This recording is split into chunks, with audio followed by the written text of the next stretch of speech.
Hey guys, welcome back. Today we're going to be doing a closer look at the Teenage Mutant Hero Turtles IDW collection. This is the oversized hardcovers and it's volume 6 with Shredder on the cover. The premise, it says on here, is Old Hob, Slash and their crew are a force to be reckoned with, and when someone close to the group is kidnapped, the Mutanimals end up on an adventure more wild and dangerous than they could ever have imagined. Then the Turtles return from Burnow Island to find unimaginable tragedy, and as the family struggles to cope, an enraged Foot Clan prepares its revenge. Meanwhile, Casey prepares for a final showdown with Hun as the Purple Dragons run amok. And April has come into possession of an ancient scroll that seems to point to the answers regarding the Pantheon. It all leads to a final showdown as Karai decrees a gauntlet battle between Splinter and Shredder. Volume 6 collects the Mutanimals mini-series issues 45 through 50. The Teenage Mutant Ninja Turtles ongoing series, the 2015 free comic book day issue, and the Casey and April mini series.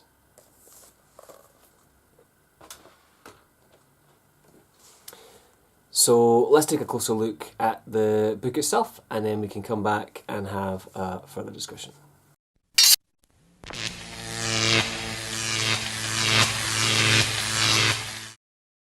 On the front we have Shredder, IDW Collection Volume 6.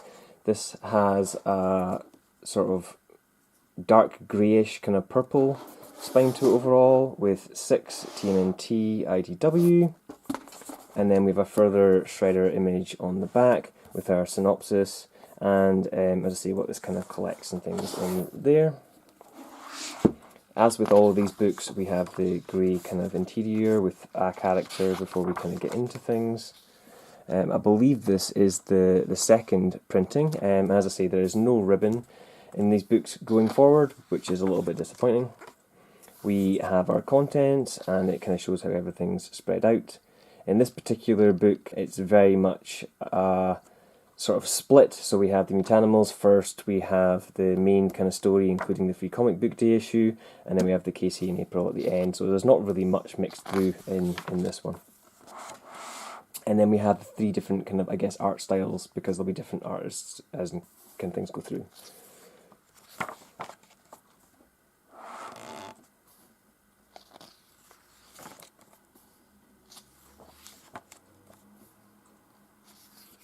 So this is the Mutanimals stuff and sort of one of their sort of creatures they're trying to save.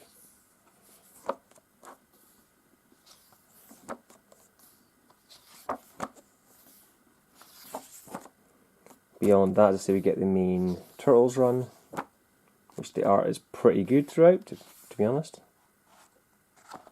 I'm not a huge fan of how Karai's kind of face kind of looks, but female faces aren't great by this artist.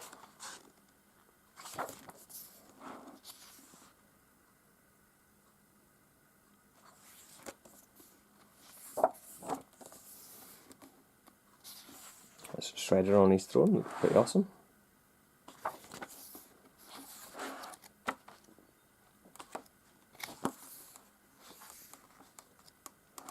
Some more of this sort of throwback art. It's always more kind of muted and kind of pastel kind of looking overall, which is cool. And I don't want to spoil the end of that arc, so let's skip on from there into the April arc. So this is the Casey and April start, and as I say, April looks awesome here. If this was the art for April in the main arcs, and we just kept everything else the same, but April was drawn like this, I would be so happy with how this book looks. But unfortunately, they've only done it for this mini-series. I think one of the big things that stands out and actually adds to her kind of femininity is that they've added the kind of the ginger kind of blush to her kind of cheeks and ginger kind of reddish hair to her eyebrows, which they've also got here in the main art. Compared to in the standard kind of book, I'm not going to flip back through just now, but she's just got like marker pen black eyebrows. Just, yeah, doesn't look very good.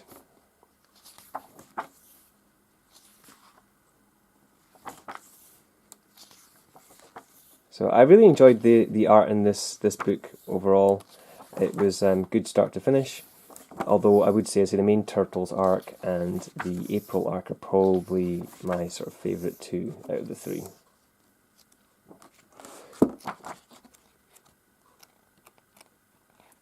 Okay, so as always with these books, we get a couple of extra kind of covers at the back. So we've got April here with this kind of Ratcatcher guy. We've got Metalhead, got the Turtles here looking a lot more kind of brutal. And then I believe this is Karai, kind of Shredder's granddaughter.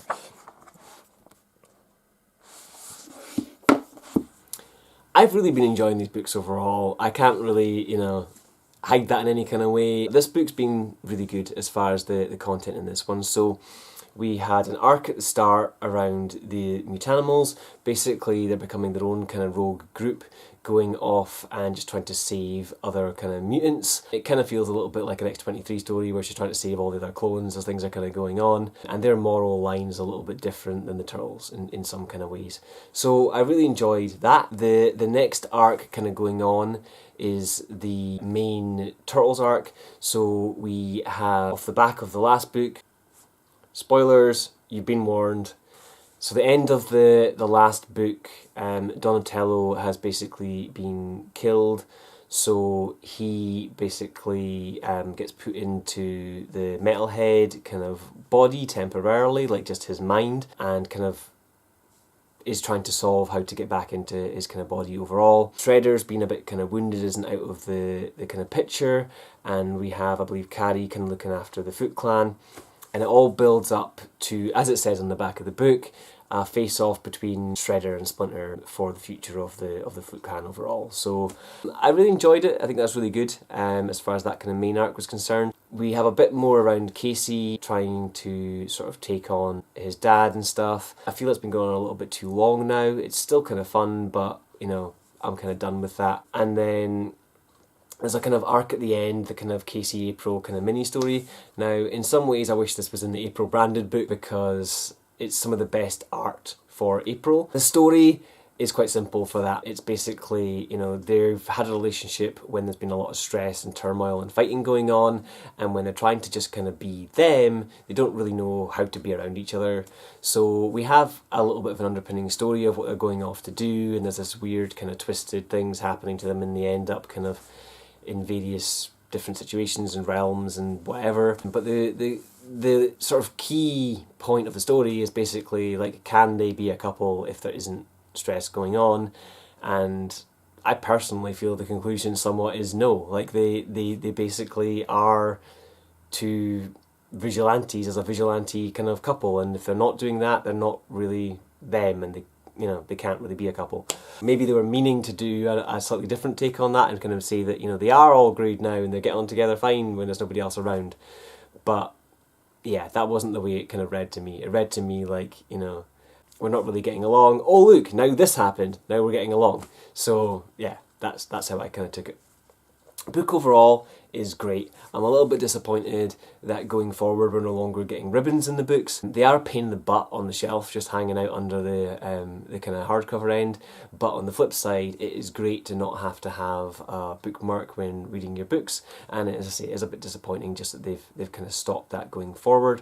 I don't know if the first prints of the books will still have it, so that people can have a complete kind of collection of that, or if they've just stopped now altogether, because I believe this is a second print or something, so I don't know what the first print kind of had. But I've had so much grief with Amazon recently, kind of buying books and having to kind of return them 3 or 4 times to get a decent copy, that I think if I'm buying Turtles books going forward, I'm probably going to buy them from some other seller anyway. I've had a few suggestions from people around sort of books, etc., and maybe some other options. I might even just buy from Forbidden Planet directly off their website. We'll see what kind of happens there. I've really enjoyed the series. I definitely recommend checking out this volume, and as I say in most of these videos, you do really need to read through the whole story at this point. You can't really just jump in for the Splinter Shredder battle. I mean, you could, but I wouldn't recommend kind of doing it. Let me know below if you're reading these books, guys, and what your kind of thoughts were about the sort of changes of art for the last story, where it went very kind of effeminate, but I say I really enjoyed how April looked in that. You know, if you like the spin-off stories, or whether or not you just kind of want the main kind of arc. Subscribe, guys, if you want to see more videos like this one, and rate so that I know that you've enjoyed this one or not. Share this video with your friends if you think they'd like to know a little bit more about Volume 6 of the Turtles.